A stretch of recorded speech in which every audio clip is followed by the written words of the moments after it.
Hey there everybody, this is Jacob Tucker from the Story team, and in this video I'm going to show you how to interact with our proof of creativity protocol using these smart contracts directly. So in a previous video, I showed you how to do this with the SDK. I showed you how to mint an NFT, register it as an IP asset, create license terms, attach license terms, create derivatives, etc. But in this video, I'm going to show you how to do that with the smart contracts. So a bit of setup here. This is a repo I have on my computer. This repo is also available if you go to the Story Protocol / Story Protocol boilerplate. I'll include a link to this in the description. I'm going to be working off of this file here. So all the code that I'm going to be using or coding in this video is already completed and available at this link. So if you want to skip this video and go right to the code and copy and paste it, you absolutely can. You can also clone this repo directly. This repo also has a bunch of test files that are individual tests for all the functions that we're going to be going over today.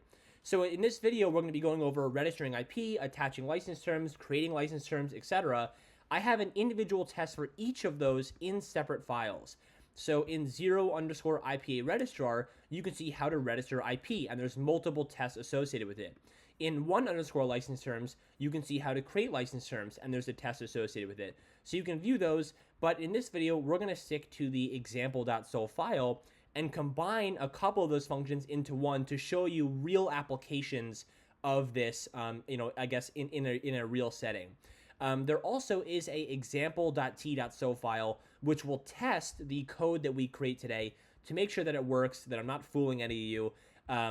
So we'll be using this as well. Okay, so what I've done is there's going to be two challenges today. The first one is going to be to mint and register, create terms, and attach. The second one is to mint license token and register derivative. Now, I'm going to start with the first one, and just to show you the rest of this file, we have some basic imports we're going to be using, and I'll explain all those in this video.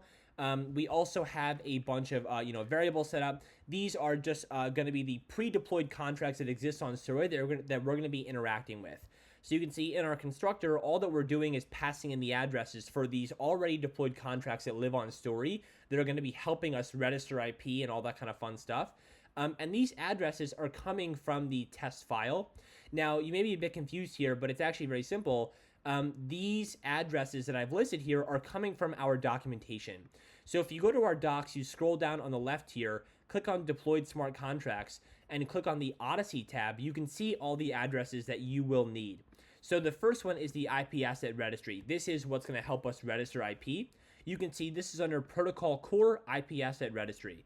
So here we go. We're under the core. This is, and we can scroll down to see the IP Asset Registry. Here it is, 0x28E59, and you can see that 0x28E59 right here as well. So these are the addresses that are going to get passed in to the new instance, the new example instance right here, and that is, again, this contract that we're going to be coding in. So again, all these addresses are coming from the test file, and they're all pre-deployed contracts on Story. The only one that is not pre-deployed is this simple NFT contract. So the reasoning for this, or the reason why we need this NFT contract, is because when you mint when you register IP on Story, what you're actually doing is you're taking an NFT that's minted and you're registering that NFT as an IP. And that NFT represents the ownership of that IP asset. So if I create Pikachu, or I'm the one that created Pikachu, right? I would mint an NFT for it, register it as IP, and then that NFT, as long as I hold that NFT, I have ownership over that IP asset. It gives me ownership of the IP asset. And what's cool is you can transfer that NFT or buy and sell it all the same as you would any other NFT. So you can buy and sell ownership over IP on Story. So this NFT contract is what we're going to be using to mint an NFT and then register it. And you can see that right here, actually. It's a very simple, very, very standard OpenZeppelin ERC721 that just takes in a name, a symbol, and then has a public minting function here. And that's about it. So let's just dive into the code now. So mint and register and create terms and attach. Let's just get coding. And if you see me glancing at the left side over here, it's because I am cheating. I have the code over here just to help me so I don't mess up. This function, again, we're gonna mint an NFT, register it as IP, create license terms, which I'll explain, and then attach them to our IP asset. This receiver is going to be the owner. We could also call this owner, whatever makes more sense to you. the owner of the IP asset that we're creating. So first of all, let's just say token ID equals simple nft.mint to this contract. Now, I will explain in a bit why we're minting to this contract and not the receiver. I will explain that in a bit. It won't make sense yet. Then we're going to register this NFT, this newly created NFT, as an IP asset. So we're going to say IP ID. Now, an IP ID is basically just the identifier for an IP asset. We're going to say IP asset registry dot register. We have to pass in a few things here. The first is the block ID, which is the chain ID, which is just block.chain ID. The address of the NFT contract that we're registering. So this is obviously address of simple NFT, and then the token ID that we're registering as well. So again, we're taking the NFT we just minted and registering it as an IP asset. Now, what I want to show you is this IP asset registry. You can also view in our docs. On the left-hand side here, if you click on registry and go to IP asset registry, you can see that you can read more about it here. You can even view the smart contract if you want. So let's just go ahead and do that. Here is the IP asset registry contract. We can even look up the function register. Oh, here it is right here, function register. So you can see right here, it takes in the chain ID, the token contract, the token ID. All this does is registers an NFT as an IP asset, blah, blah, blah. So again, we're calling this pre-deployed contract on our protocol. All right, so now that we have an actual registered IP on Story, let's also attach license terms to it. So to take a step back here, one thing that Story provides is something called the programmable IP license. The programmable IP license is a real off-chain legal contract, just like any other legal contract that exists. And we can actually view the text for it here, which is super cool. You can see, so if you go to our docs and click on that here link, you'll see this is the legal document that represents or helps facilitate creative IP licensing. So if we scroll through this legal document, you'll see a bunch of terms like territory, expiration date of the IP, attribution, so whether or not someone has to attribute your IP if they use it. Can someone create derivatives of my IP? And if we scroll even further down, there should be commercial use. So can someone commercialize my IP? This is essentially a template that has a bunch of terms in it. And what we're going to do is we're going to use that template to create a certain combination of the terms within. So we're going to say, you know what? We want to set commercial use to false. So we don't want people to commercialize my IP. But we do want people to be able to create derivatives of my IP. And so what we've done is we've taken this legal document, which is a bit complex, and we've put it on chain in the form of a struct. It's literally a struct that exists on chain, and we can see that here. It's a struct that exists, and there's a bunch of variables like commercial use, derivatives allowed. We also saw expiration, right? All these exist on chain in our contract, so it's as simple as passing in, false for commercial use, and then attaching it to our IP asset, right? So we make it much simpler on chain, or we make it simple for you to attach terms to your IP all on chain.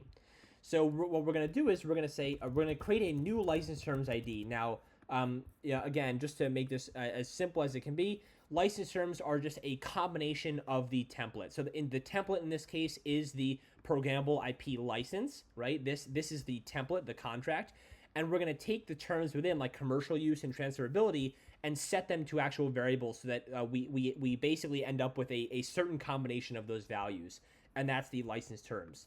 So the license terms ID equals the PIL template, which just represents the programmable IP license, otherwise known as PIL, and we're going to say .register license terms. Now in here, what we could do is we could say commercial use false, expiration 0, etc. But one thing that we have to make things easier is something called flavors. So if we click on the left here under the PIL and click on flavors, flavors are popular examples or popular combinations of the PIL to make it easier for you to make decisions, basically. So we have non-commercial social remixing. This is automatically attached to every IP asset upon registration.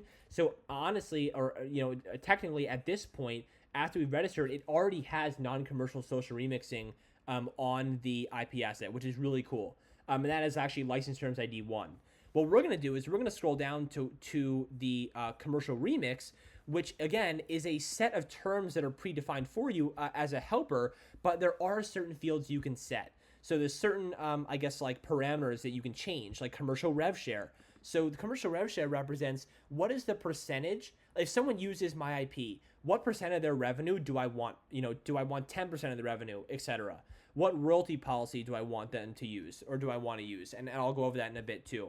So again, the flavor is a set of preset terms that we can customize a couple of them. So what we're going to say is we're going to say pill flavors, which we import at the top, dot commercial remix. And again, commercial remix is this flavor, just to make it easier for you. But you can customize all of them if you want. You don't even have to use flavor. It's just a helper. And we're going to say that the things that we can customize are the minting fee, which we're going to say is 0. We don't want people to pay to initially use my IP. We only want them to pay a percentage of their revenue. Then we're going to say commercial rev share is 10%. So we can't just pass in 10 here. We have to pass in 10 star 10 star star 6. This will actually represent 10%. Now, this may be a bit confusing. The reason for this is because, so if we go to the royalty module on the left here and click on IP Royalty Vault, you'll see that each IP asset has 100 million royalty tokens associated with it, right? Each royalty token represents 0.0001% of that revenue. So if you hold one royalty token from an IP asset, you are due 0.001% of their revenue. So because that's 100 million, or we want to pass in 10 million here to say, you know what, we are due 10 million of their royalty tokens, so we get 10% of their revenue. That's how we handle revenue share on Story. So then we can pass in, we also have to pass in a royalty policy. The royalty policy in this case is going to be the royalty policy LAP, okay? This we only have 2 royalty policies on Story. We have liquid absolute percentage, LAP, or liquid relative percentage.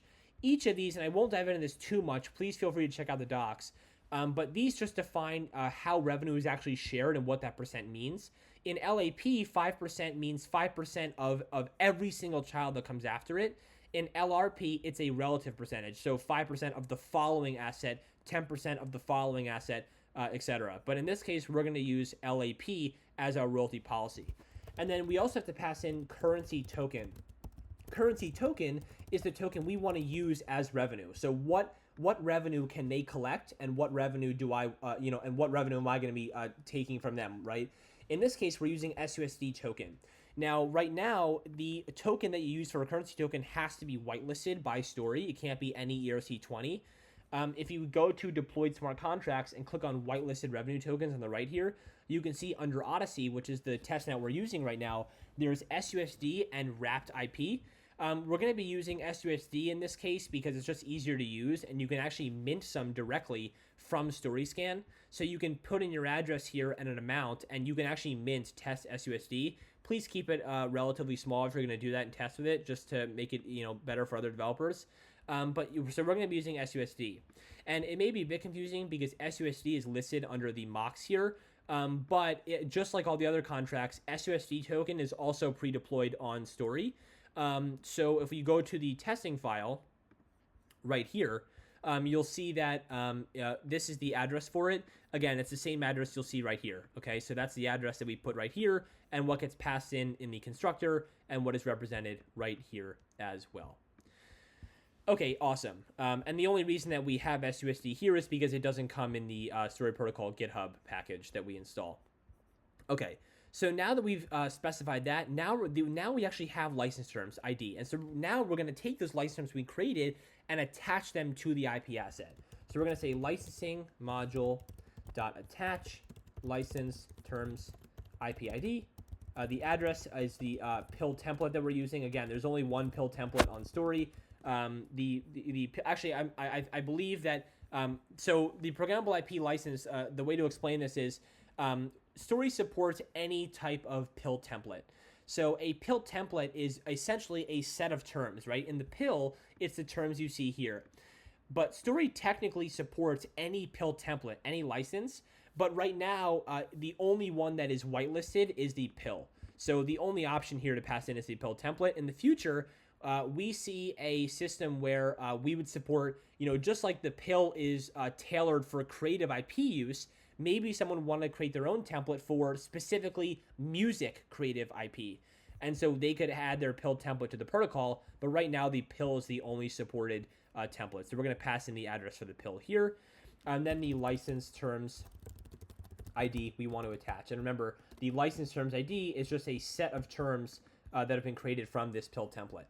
Okay, so now we've attached the license terms to the asset, which is really cool.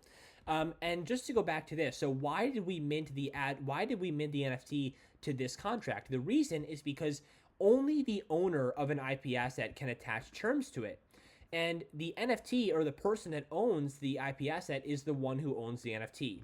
So in order for this contract to be able to call attached license terms, it must have the NFT. So at the end here, once it's attached to terms, we can say simple NFT dot transfer from this contract to the receiver, and then the token ID. So we're transferring the token ID from the contract to the receiver so that the receiver now owns the IP. All right, awesome. So now we have completed this part of the tutorial. So actually what I'm going to do is, just to test it out, let's comment out this function, go into example.t.sol, and we're going to comment out this function in here, and we're just going to test that first function.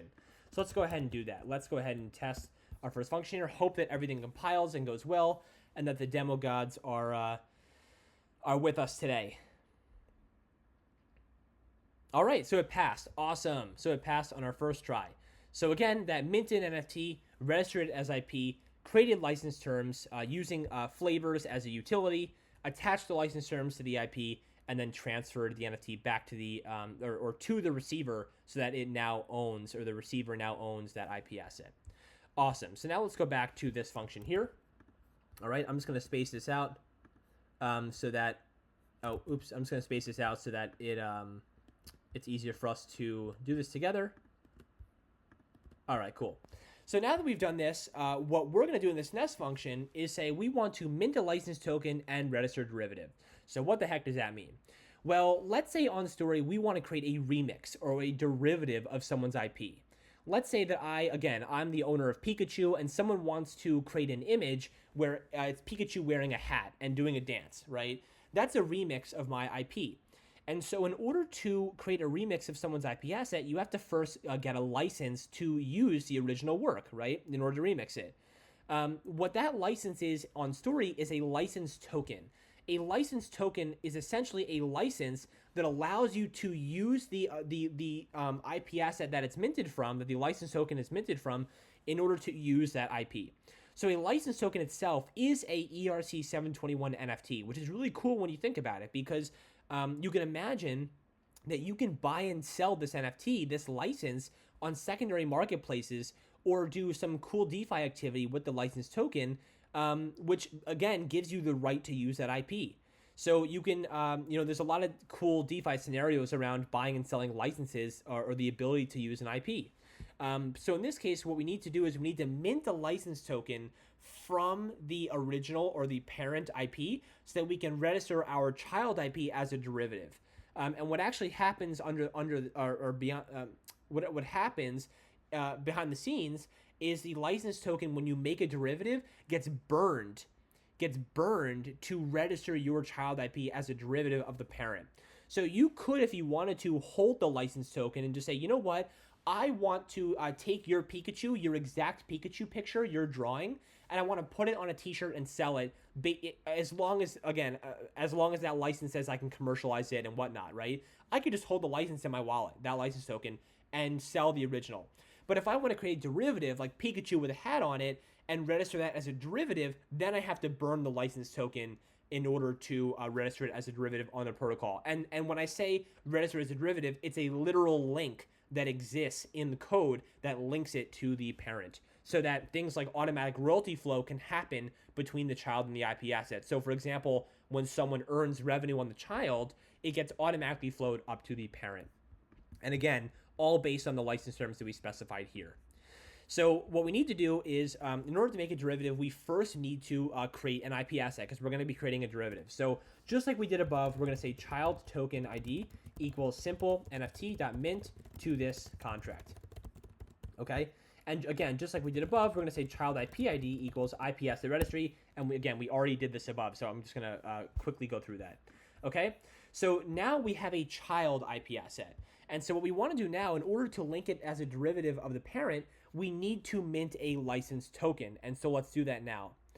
So we're going to say, okay, we're going to say uint 256 license token ID equals licensing module mint license tokens. And there's a few parameters we have to pass in here. The first is licensor IP ID. This is simply just the parent's IP ID.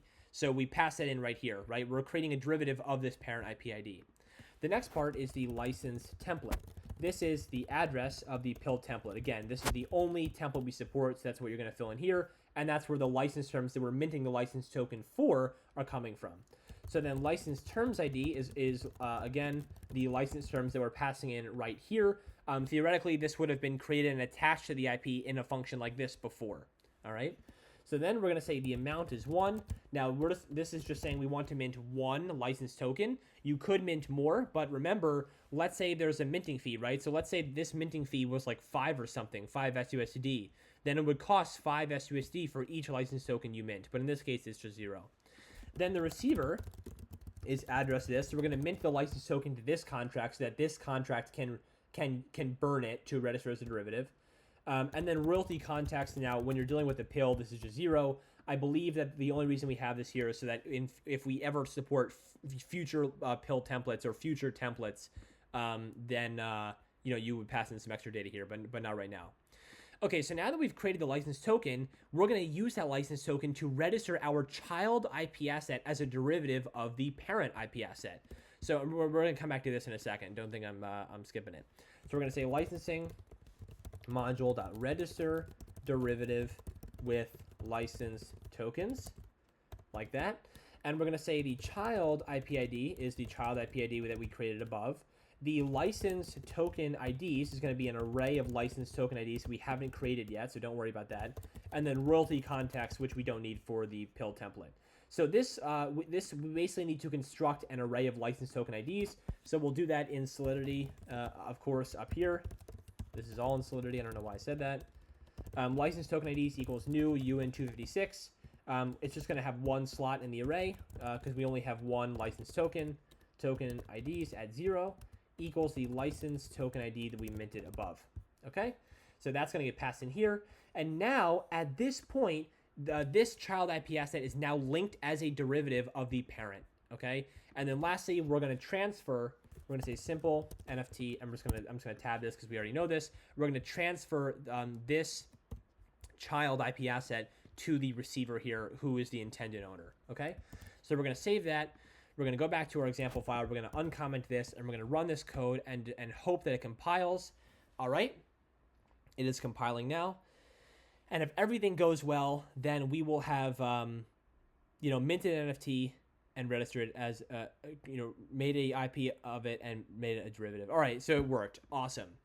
So again, this test function, unlike the one up here, which all this function is doing is just testing that we can mint an NFT, register as an IP asset, create terms and attach them. This function is going to use that same one, right? It's going to first mint the parent and attach terms to it and create terms, and right, attach terms to it, and then use the second challenge to then create another IP asset and register it as a derivative of the parent. Now, that is the end of this video.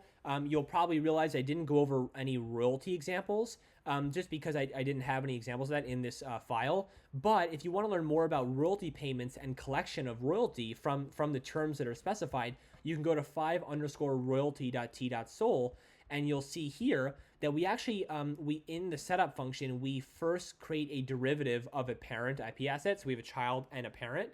And in those terms, we specify 10% revenue. And so down here, we simulate paying the child 10 SUSD and then collecting 1 SUSD right here. So we then collect 1 SUSD below. So again, it's just a simulation of the child getting paid and the parent collecting 10% of the revenue based on the license terms. So anyways, I hope this was helpful for you. If you have any questions, please join our Discord and ask away. I'll be happy to answer questions there. Or you can comment on this video as well. So thanks everyone so much, and see you in the next one. Bye.